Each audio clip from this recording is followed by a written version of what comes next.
What is up, Packers fans, and welcome back to the Daily Draft. I am your host and the publisher of Packer Report, Ross Uglem. Today, we are brought to you by Brewski, light lager from Badger State Brewing, the greatest can in all of Wisconsin. And today, we are breaking down Arizona offensive lineman Jonah Savaiinaea. Savaiinaea. I got nothing for you. I'm sorry. I tried. I looked up the pronunciation. I'm sorry.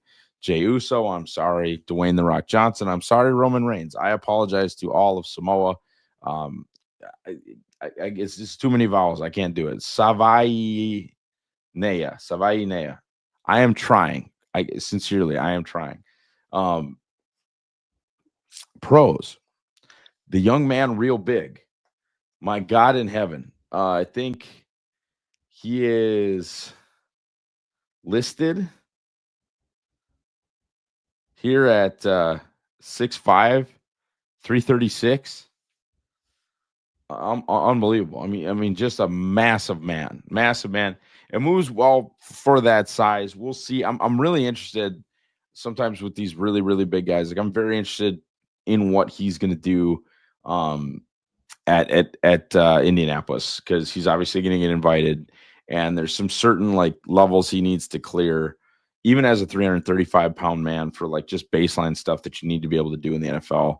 10-yard split, three cones stuff. Like, I don't really care what the guy runs on the 40, but even vertical jump tests his explosive ability. I think he looks pretty good for a guy, but you never know. And like I said, I'd like to see, kind of a minimum vertical jump achieved. I'd like to see a three cone drill that's not an embarrassing time.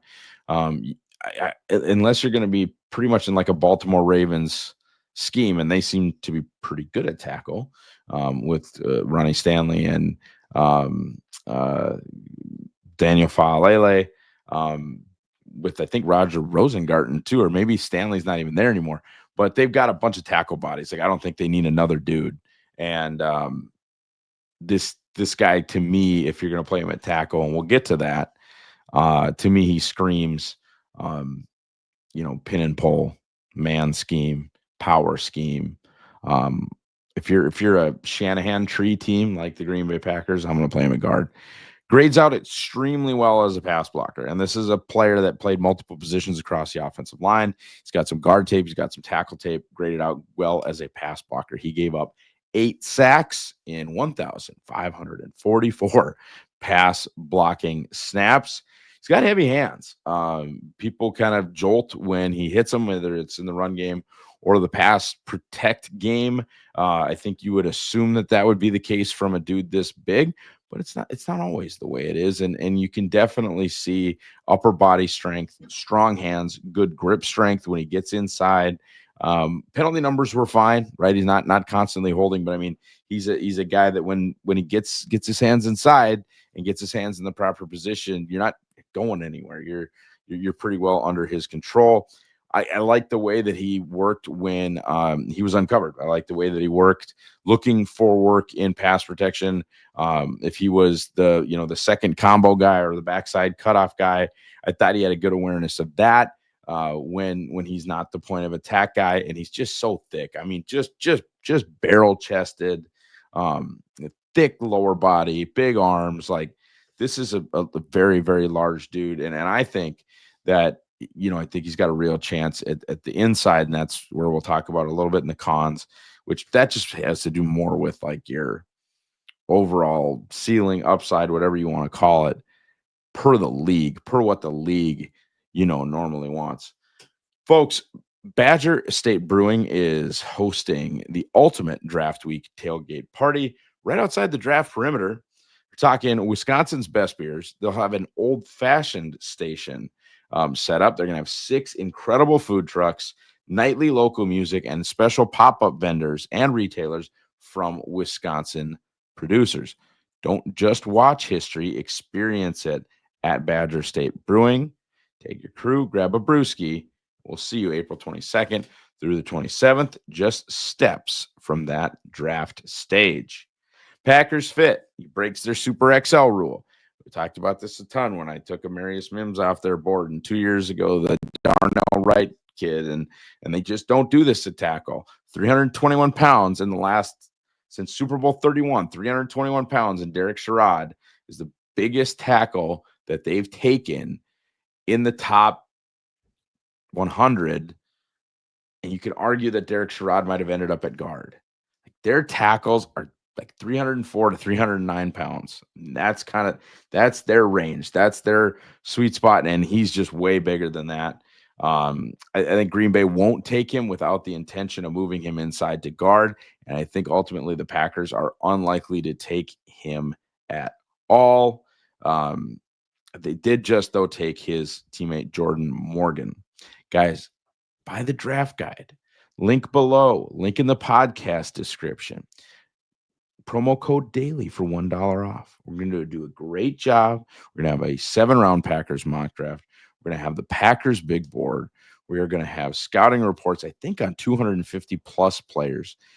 We're going to have the Packers athletic and production matrices where you see like where a tier 1 fit is. You can go back and look, and we've tweeted about it. Like, if you Twitter search my name or Jacob Morley's name and tier 1, you'll find out how well we did, absolutely nailing the guys that the Packers were going to target in the draft. Cons for Jonah S., as we will henceforth call him. Probably not much more than an average athlete. We'll see. Doesn't road grade as much as you would like for a guy that big. He's usually blocking Pac-12 edge defenders. I know they moved to the Big 12, but things aren't really that much different there. Guys, these edges in the Pac and the Big 12, they're 240 pounds, man. Like, they're there to rush the passer. They're there to defend these wide open offenses. These are not 270-pound DNs that he's run blocking, and I would like to see them. I would have liked to have seen him, move folks off the ball a little bit more. And his anchor when guys go speed to power, it's not bad, but it's not what it should be for a guy with his mass. If I'm looking at a guy who's 6'5", 340, if you're going to try and bull rush him, his ass should not move. I mean, he should not be being pushed backwards. If you're going to tell me a guy's 6'5", 340 and gets beat around the edge, somebody, dips and turns a corner and bends and gets QB, I get that. And it's not a huge problem, but I mean, if I'm like 6'5", 340 at tackle, I would like to see a brick freaking wall. And that's not what I saw. It's not what I saw on tape. Overall, for me, I know I just hit the negatives, but Jonah S. as a really, really solid second-round grade from me. He's my 44th player overall, and I actually think he is the second best guard in this draft. I think he's going to be an elite interior pass protector. I think those are worth mid-second round picks, and I would use one on him if I weren't the Green Bay Packers, because I think Sean Ryan and Jordan Morgan and Elton Jenkins are plenty at guard. I think you have some decent center prospects in this draft. You have the opportunity, I think, to probably bring Josh Myers back on a 1-year deal if you feel like it, for not very much money. And I would not burn a top 50 pick on another guard. That's just my opinion. Maybe for a Gray Zabel who can play center and guard. I don't see Jonah as a center. Ultimately, I don't see him as a great Packers fit. But like I said, he's my 44th overall player. I like the kid plenty. Buy the guide. Drink this. Subscribe to the to the Pack-A-Day Podcast YouTube channel. Have a great weekend. Go Pack, go.